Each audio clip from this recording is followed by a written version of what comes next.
جب martial law لگتے ہیں تو ہتھیار پھینک دیتے ہیں، پارلیمان کچھ کرے تو سب کو حلف یاد آ جاتا ہے۔ چیف جسٹس قاضی فائز عیسیٰ نے عہدہ سنبھالنے کے بعد supreme court practice and procedure act کو فل کورٹ کے سامنے سماعت کے لیے مقرر کیا اور عدالت عظمیٰ کی تاریخ میں پہلی بار سماعت کو براہ راست نشر کیا گیا۔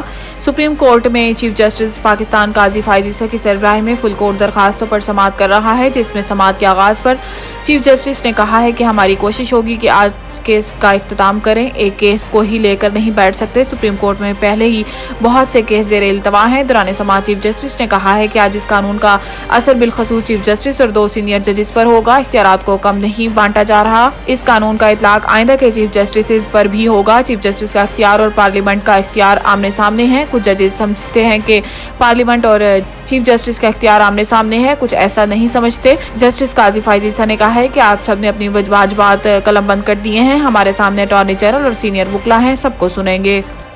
نواز شریف کسی ڈیل کے تحت واپس نہیں آ رہے۔ لاہور میں پریس کانفرنس کرتے ہوئے رانا ثناء اللہ نے کہا ہے کہ پاکستان کو اس عزمدہ لیڈر کی ضرورت ہے جو ملک کو مشکلات سے باہر نکالے، اس لیے مسلم لیگ نون کی درخواست پر نواز شریف جماعت کو لیڈ کرنے آ رہے ہیں۔ وہ 21 اکتوبر کو وطن آ رہے ہیں، مینار پاکستان پر استقبال اور خطاب ہوگا۔ ملک بھر سے لوگ 21 اکتوبر کو مینار پاکستان پہنچیں گے۔ لاہور نواز شریف اور ملک بھر سے آنے والے لوگوں کی میزبانی کرے گا۔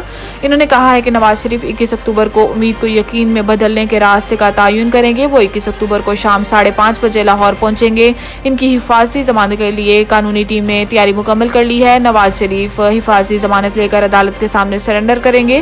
ہم اشاروں پر یقین نہیں رکھتے، نواز شریف بے گناہ ہیں، ریلیف مل جائے گا۔ توہین election commission case, Fawad Chaudhry کی بریت کی درخواست پر نوٹس جاری۔ ریجنل ڈسٹرکٹ اینڈ سیشن جج طاہر عباس سپرا نے فواد چودھری کی بریت کی درخواست پر سماعت کی۔ وکیل فیصل چودھری کے ذریعے دائر بریت کی درخواست میں موقف اپنایا گیا ہے کہ فواد چودھری کے خلاف مقدمہ سیاسی بنیادوں پر بنایا گیا۔ مقدمہ میں کوئی ثبوت نہیں اور نہ ہی FIR میں لگائی گئی دفعات کا اطلاعات ہوتا ہے۔ چالان میں بنیادی نوعیت کے ثبوت بھی نہیں حاصل کیے جا سکتے۔ مدعی الیکشن کمیشن کا ملازم اس کے اپنے بیان کو سپورٹ کرنے کے لیے اس کا بیان تک شامل نہیں کیا گیا۔ عدالت سے استدعا کی گئی ہے کہ اس کیس میں بریت کی درخواست منظور کی جائے۔ عدالت نے فواد چودھری کی بریت کی درخواست پر فری کین کو نوٹسز جاری کرتے ہوئے سماعت 23 اکتوبر تک ملتوی کر دی۔ سندھ ہائی کورٹ کا عثمان ڈار کی گمشدگی کا مقدمہ آج ہی درج کرنے کا حکم۔ سندھ ہائی کورٹ کے جسٹس نعمت اللہ پھلیوٹو نے PTI کے رہنما عثمان ڈار کی گمشدگی سے متعلق درخواست کی سماعت کی، جس دوران بیرسٹر علی طاہر نے بتایا ہے کہ عدالت نے گزشتہ سماعت پر عثمان ڈار کی گمشدگی کا مقدمہ درج کرنے کا حکم دیا تھا۔ وکیل کے بتانے پر عدالت نے برہمی کا اظہار کرتے ہوئے پوچھا کہ عثمان ڈار کی گمشدگی کا مقدمہ درج کیوں نہیں کیا گیا۔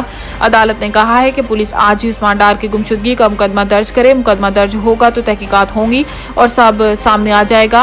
عدالت نے پولیس کو مقدمہ درج کر کے 18 اکتوبر کو رپورٹ پیش کرنے کا حکم دیا اور سیکرٹری داخلہ سندھ سے بھی 18 اکتوبر کو تحریری جواب طلب کر لیا۔